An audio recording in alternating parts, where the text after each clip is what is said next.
56. Shoirlar bilan munosabat qilish haqida. Uningdan keyin shoirlar so'z tizg'uchilarmi bor. Ular kishilarni maqtug'uchi va so'kkichilardir.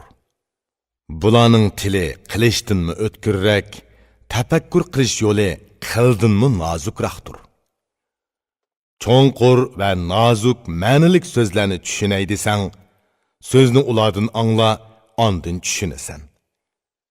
Qarasang ular ko'ngil dengizga cho'nqur cho'kib, go'har unchi yoqut terib chiqqıchilarga o'xshaydi.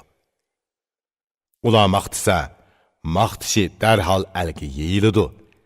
Agar so'ksa, kishining nomi yomon bo'lib qoladi. Ey qarindosh, bularga ehtiyot bilan yaxshi muomala qil. Bularning tiliga elinma do'stim. Agar sen yaxshi madhiyni xohlasang, bularni xushal qil, so'z tamam. Nima so'rasa ularga hammini ber. Bularning tilidan o'zingni qutuldirib ol.